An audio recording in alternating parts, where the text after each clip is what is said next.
Hello, ladies. Welcome to episode 2.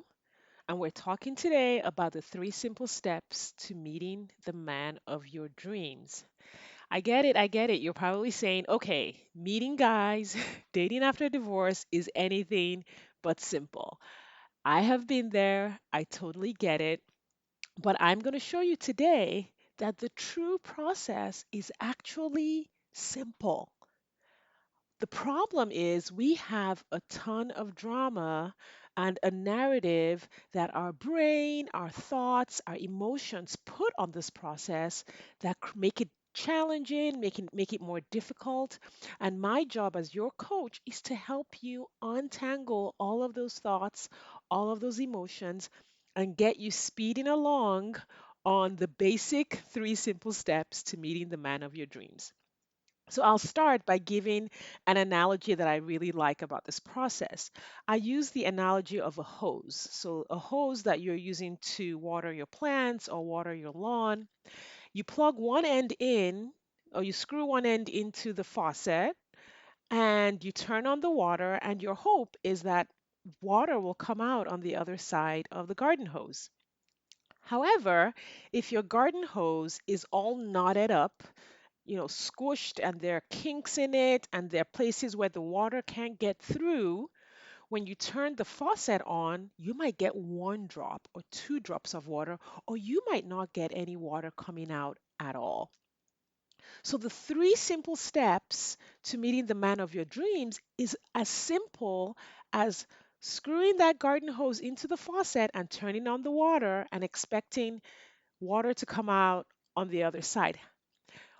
Everything else that we work on is the drama and the narrative, is all the kinks and all the twists and turns in the garden hose that keep the water from coming out.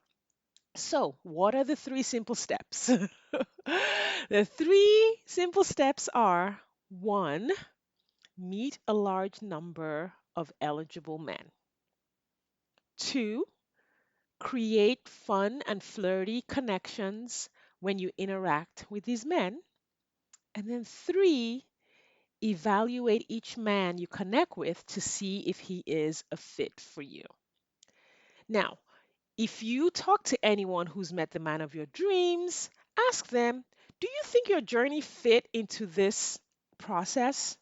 The answer for any of those people will be yes. Short of being clubbed on the head and dragged into a cave, every match that has been made fits into someone meeting guys of and then connecting with them, and then evaluating them for fit, deciding to make a connection or deciding to create a relationship. This is the process it takes to meet the man of your dreams. You just have to meet men, you have to create connections with them, and then you have to decide which of the men that you're meeting is a fit for you. Everything else is drama. Everything else is a narrative that your brain is using to keep you from engaging in this process in a powerful way. Your brain wants to keep you safe. It wants to keep you in your comfort zone. It wants to keep you sitting on your couch, watching Netflix with chocolate and a glass of wine in your hands for the rest of your life.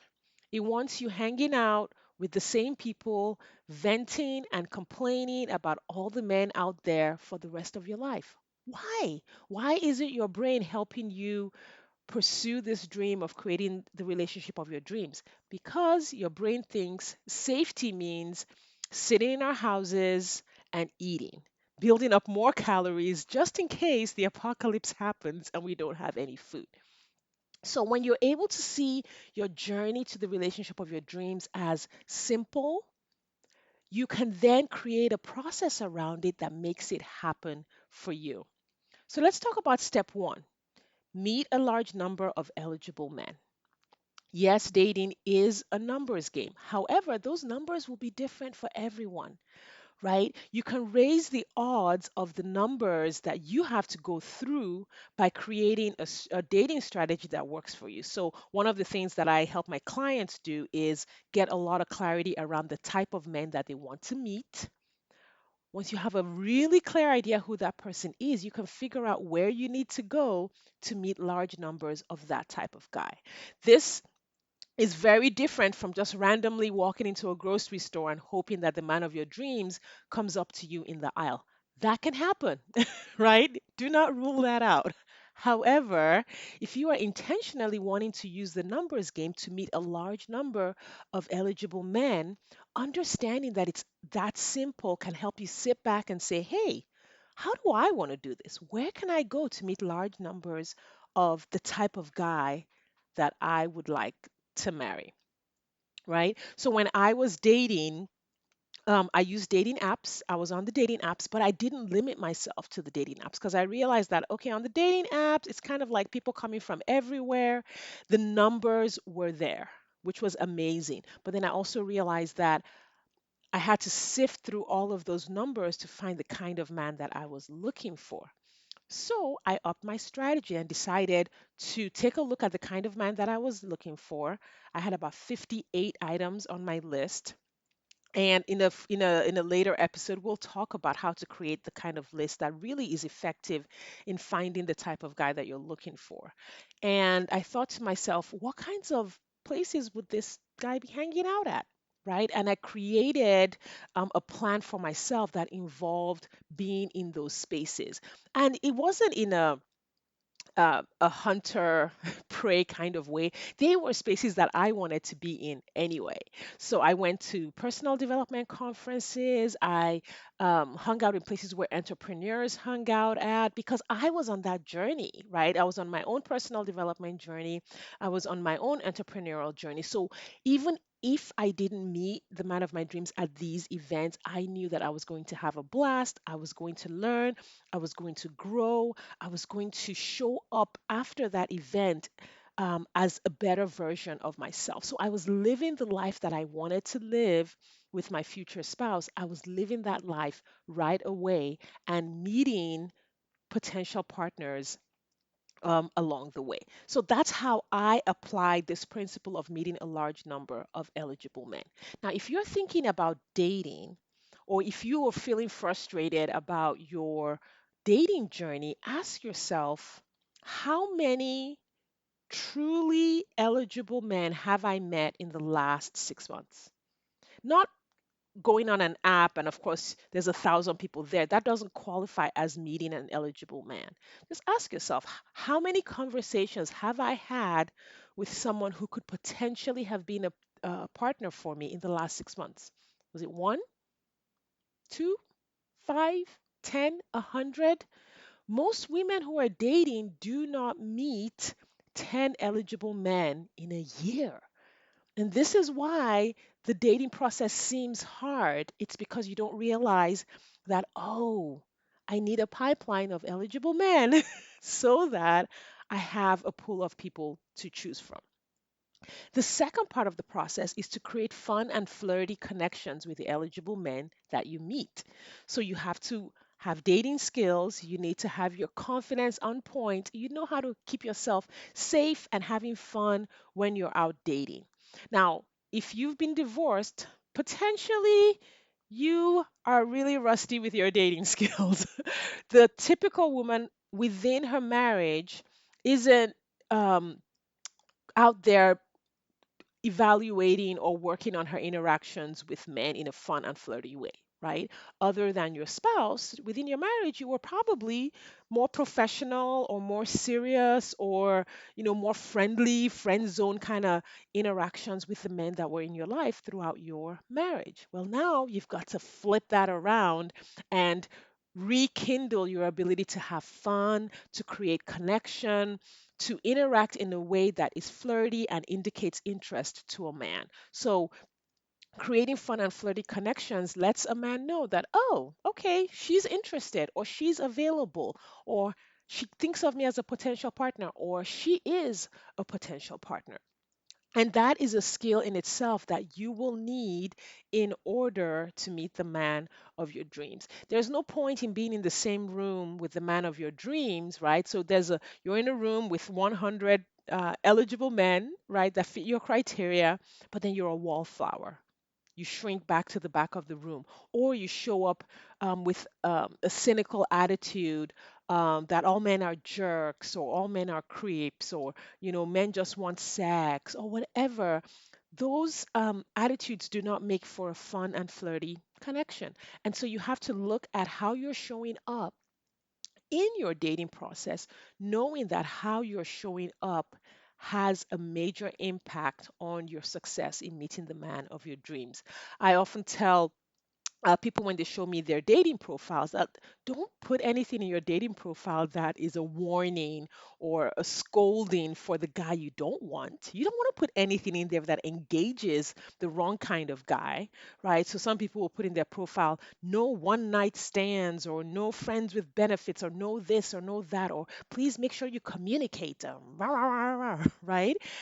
When you speak like that in your profile, you are speaking directly to the type of guy you don't want.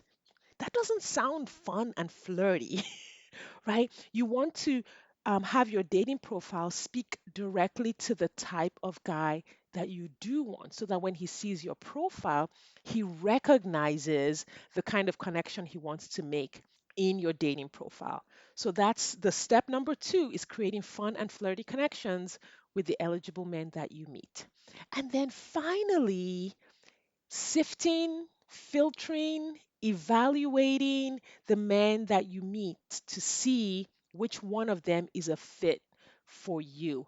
This sounds like a no brainer, but it is terribly important to see this as a step that you need to take while you are out dating. I often talk to women who will meet a guy, make a connection, and then spend 3 to 4 months trying to decide if he is the one.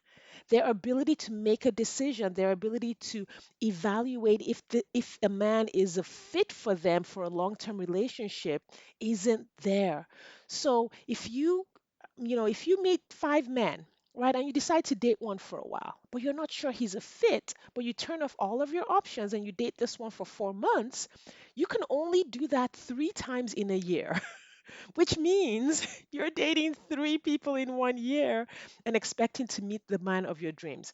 In the time that you're spending in all of this indecision over this one guy and whether or not he's a fit, 20 or 30 other eligible men could have you know, gone by the tide, either on the dating app or in the community, and found other people, even though you might have been a fit for those guys as well. So, you need to meet a large number of eligible men, you need to create fun and flirty connections, and you need to evaluate each man to see if he is a fit for you. And you need to learn the skill of doing that quickly, doing that early, having criteria for evaluating a man at every stage of the relationship, and being able to make those decisions in a very powerful and confident way. Outside of these 3 steps, everything else you're doing is probably just drama. It's probably your brain telling you things like, well, I don't know where to meet any men, or there are no men out there, or all the good men are taken, or nobody will want to be with me. I'm unattractive. I'm not good enough. I'm a loser. The men are losers. I only attract narcissists. I met this guy and he isn't texting me back. I need to figure out how to get him to text me back. All of that is drama. If you take those 3 simple steps and you work them over and over and over again, you will meet the man of your dreams. Staying in the drama, letting your brain take you down a negative spin on the way, pulls you into a low results cycle, which is you go out and date, you start to maybe meet some people, you get stuck on some drama, like maybe one guy, you get into this argument with one guy on a dating app, and so now you're going back and forth with this guy that is not a fit, but now all of your energy has been pulled into that guy, and that starts to drain your energy. You start to feel negative about your dating options.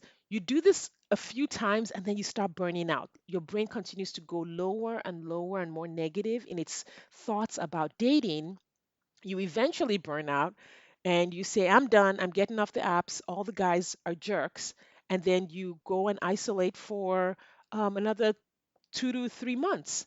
And then guess what? You come right back around because you still haven't met the guy of your dreams. You still don't have a powerful dating process. So you come right back to the dating apps or you go right back to the speed dating events and you start that low results cycle all over again. When you learn how to eliminate the drama and learn how to intentionally direct your brain to think thoughts that push your journey forward, you begin a high results cycle. So you are on a dating app, and maybe a couple of guys send you messages that are maybe rude or disrespectful. And then instead of engaging with them and fighting and going down a low results cycle, you just look at it, you make it like neutral. Like, oh, okay, this guy sent me this message. This must mean he's not a good fit for me. You delete the message and you keep going with your 3 steps of meeting eligible men, creating connections, and evaluating them. You spend no time at all on any of the things that could take you down a low results cycle. When you eliminate all of that drama, your journey gets shorter and shorter, and you get closer and closer to meeting the man of your dreams. So, a couple of ways to eliminate this kind of drama from your dating process is one, become aware of what you're thinking while you are engaging in the dating process. What are your thoughts? When you go on the apps, what are you thinking? How are you feeling? What is the attitude with which you are showing up? Write those down. Evaluate how that attitude is impacting the results that you're getting, and then change them. Change your thoughts and change the way you're approaching your results, and you will start to see a different set of results. And if you would like my help as a dating coach with your dating journey, you can go ahead and reach out to me to help you with eliminating all the drama, eliminating the low result cycle, and intentionally directing your brain to engage in this process in a powerful and confident way. Thank you, and I will see you next time.